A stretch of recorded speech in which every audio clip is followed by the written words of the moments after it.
Hello, BookTube.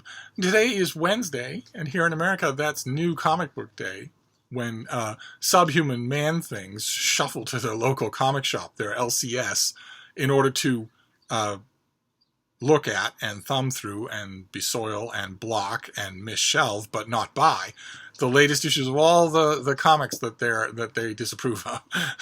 And I used to do that too. For the longest time, I used to go to the local comic shop and buy the latest issues of whatever. Loved it. But I mostly did it in a bygone era. I mostly did it in a time when graphic novel collections, book collections of those issues was a thing none of us even dreamt of. We never even dreamt that it would happen. And then when it started to happen in big, oversized paperbacks, they weren't anything. I mean, they had a novelty, but they still seemed like comic books. They were still done on newsprint. There wasn't anything of an archival nature about them. And I still have, those are all in this room. I still have all of those.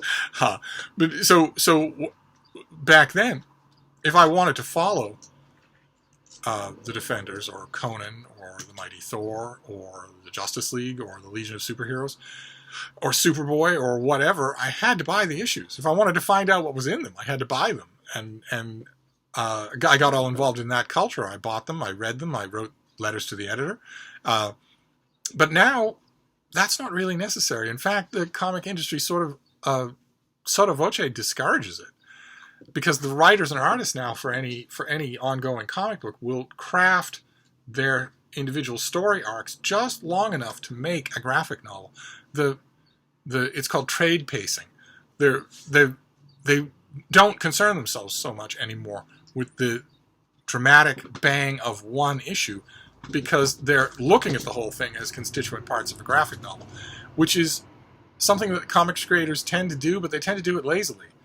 You would think, if you had a writer-artist team and you were thinking about an arc for a book, you would think that would make the whole thing better, right? That every individual chapter, every individual segment would be building towards a clearly thought-out climax that would make everything wonderful to read as a book. That only rarely happens. I have most of the graphic novels in this room where that actually happened. Most of the time, you get the worst of both worlds. You have the diffused attention span of someone who knows they don't have to please you in this one issue, but you also get the poor crapping, the poor crappy plotting and pacing of a bad book. And because that's true, because these things are being made for graphic novels anyway, if I see some new ongoing series that might interest me, I know that if I wait, I can just get the collection instead of buying the $5 issues one at a time, one per week or whatever. Like, for instance, the new relaunch of Superman. I'll almost certainly want to read that, but I won't buy the individual issues and just have them sit here collecting dust. So what I do week to week is look at the advanced listings for the comics coming out that week to see if there's any collection that I want. And today there wasn't any. Not one. There were two collections that were even vaguely interesting, but I know better than to buy them. I would never look at them. And the only individual comic that was of interest that I might have bought if I was still doing that, I'm not going to stand there with the other man things and flip through these things just to satisfy my curiosity. I'm not going to do that. That's just rude. That used to be, once upon a time, the shop owners would simply tell you that. They would put a sign saying, no browsing, or they would walk up and down once in a while and say, this isn't a library, buy it or put it down. But even if they don't do that, it still feels wrong to just glom up all this stuff, and so that you know what's in the issue, so that you don't feel like you're missing anything, and then you wait for the trade paperback. That doesn't feel right. But the one issue that I would have got today if I were still doing that, there's a mini-series that has just started of Marvel Comics XMen, called Extermination. Extermination #1 came out today. I don't know the author. I know the artist. I don't remember the artist's name, but the work is really good. The work is tremendously good. And it revolves around a plot device that happened years ago, maybe 5 years ago. And this will be a little history here. When the original X-Men launched 50 years ago, they were a team of children. They were a team of teenagers who were at a finishing school, Xavier's School for Gifted Youngsters, run by Charles Xavier, a bald, wheelchair-bound super telepath who understood that these kids were mutants and wanted to help them, to train them to use their abilities, to understand their abilities, to live with their abilities. And then one thing further, the Xavier's dream, in addition to teaching them how to live with their abilities and how to fine-tune them and whatnot, he also wanted to teach them to fight for humanity. His dream was that humanity and mutant kind could live together in peace. So the X-Men were dedicated to help a world that hates and fears them. And those original X-Men were Jean Grey, Marvel Girl, who was a telekinetic with mind-reading abilities. The Beast, Hank McCoy, who was anthropoidal. He had his arms were as long as his legs. His dexterity in hands and feet was equal. He was immensely strong. He could leap, but he was also extremely intelligent. There was Warren Worthington III, who was a beautiful member of the 1%, a moneyed Upper East Coast old money family who had big fluffy white wings growing out of his shoulders. There was Bobby Drake, who was the youngest of the group and who was called Iceman, could cover himself in ice and project ice ramps, ice walls, ice pellets or whatnot. And there was Scott Summers, called Cyclops, whose eyes emit extremely powerful energy beams that he can't control. As long as his eyes are open, they're emitting those beams, so he has to use special ruby quartz sunglasses to keep them in check. And his code name was Cyclops, of course. And those five, Iceman, the Angel, the Beast, Marvel Girl, and Cyclops, were the original X-Men, who were the students, very much the students of Charles Xavier. And they had all sorts of adventures.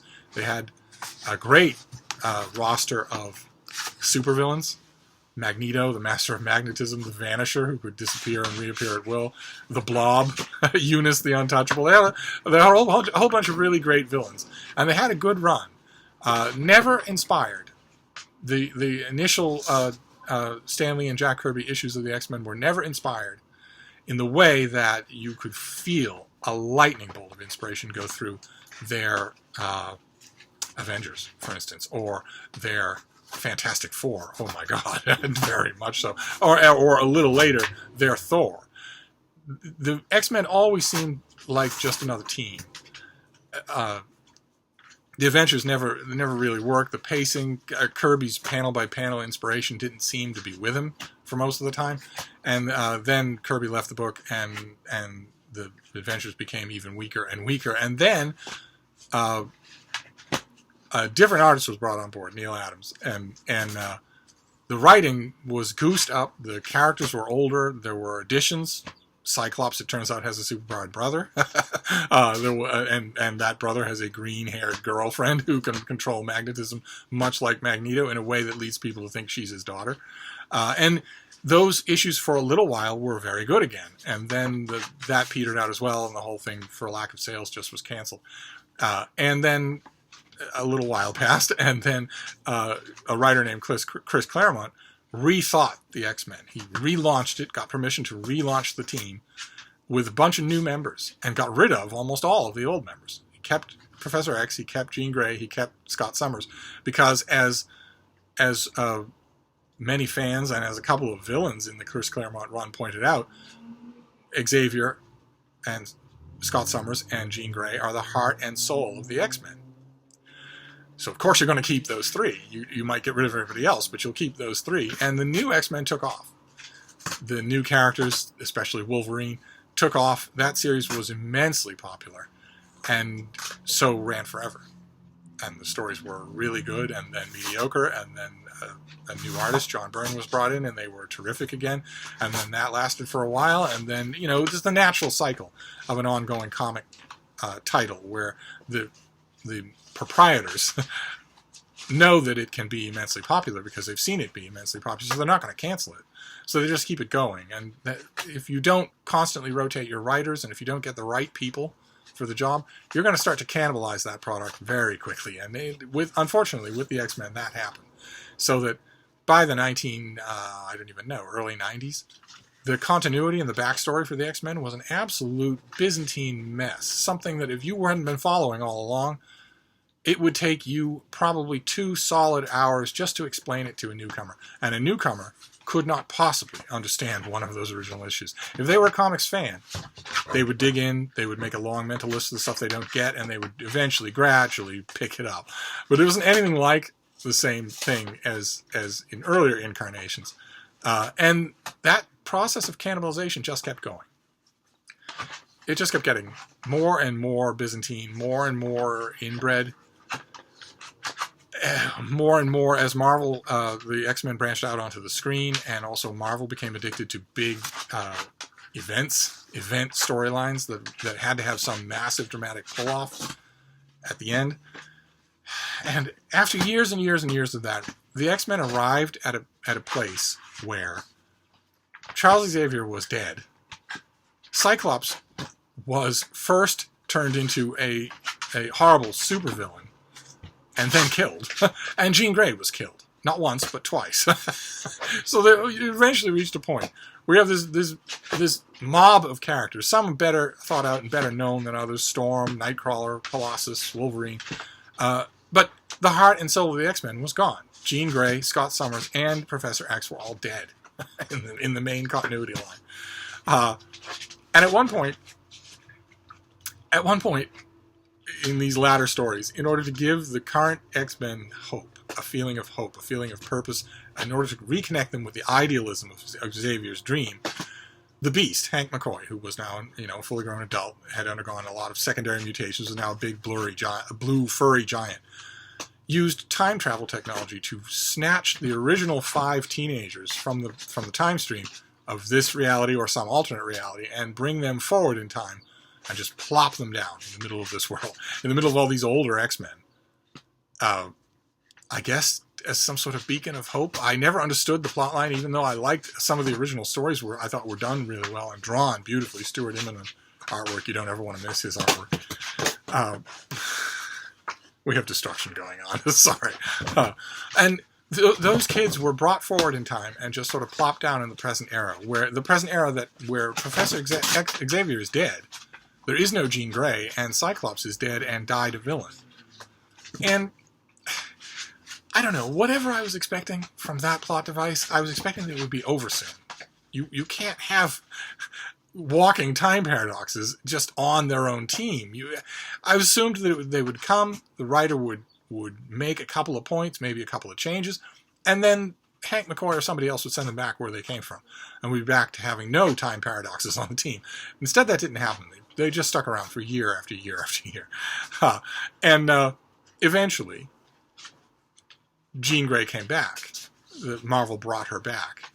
Still no sign of an adult heroic Cyclops, and still no sign of Professor X as far as I know. But I think fans probably got a little tired of that gimmick as well. Especially since, in addition to everything else, in addition to it not realizing its dramatic potential, it was just one more thing that was impossible to explain. So a newcomer coming to the X-Men has not only a gigantic team full of people who all have 40 years of back history together, none of which is explained, but also a sub-team within a team of teenagers from another timeline and another time. And it looks to me, I don't know, I haven't read anything about this miniseries Extermination, but it looks like Extermination is going to deal with that problem and maybe get rid of. Maybe this will be the story in which these kids are either killed off or sent back to their own timeline. I don't know. I have no idea. I didn't get the issue. It was very hot and humid today in Boston. My errands never took me anywhere near the comic shop. I don't think I would have got it anyway. I don't buy single issues anymore, no matter how much they intrigue me. So you're going to have to look at some of the other comic book channels on YouTube if you're interested in reviews of that. There are a couple that are very good, and a couple of them are booktubers. So I'll leave links if I remember to do that to a couple of the channels where, if you're interested, you can read reviews. But if you type into YouTube X-Men Extermination, you will get everybody's doing reviews. This is New Comic Book Day, so everybody that has a comic book channel is doing a review of this particular miniseries. And I haven't read it, so I don't know the gist of it, but I'm really hoping, against hope, because Marvel has never done this, I'm really hoping that Marvel uses this. I mean, if the storyline of this is that someone is hunting down these original X-Men kids, then you're dealing with time travel somehow. No one would care otherwise. So if your story is introducing one or more MacGuffins that you can use to monkey with time, how wonderful it would be for Marvel to just admit they were wrong and undo some of the big mistakes of the X-Men. Or maybe, while they're at it, undo all the mistakes of the X-Men. You could simplify the X-Men's world in one event like this if you wanted to. Especially if you're monkeying around with alternate timelines, alternate realities, it would be a clever writer could do it easily. So once again, as with the last 10 major X-Men events, what I want is for this event to end with an adult Cyclops alive and a hero, an adult Jean Grey who's alive and not going to die again anytime soon, and an adult Charles Xavier running Xavier's School for Gifted Youngsters. Not bossing around the X-Men anymore because they're an adult team, but still helping a new generation of X-Men. That would be really nice. One way or another. I have no idea if it's going to happen because this is a Comics Wednesday with no comics once again. We'll see if next week we have any better luck. But this week, no. So instead, I thought I would give you a brief lecture on all that's wrong with the X-Men. You kids, get those X genes off of my lawn. Now I'm going to go pick up the pieces. It sounds like the little Fraulein has been, once again, a ball of rampant destructions. So I'll wrap this up, but I'll see you soon. Thank you, Book 2.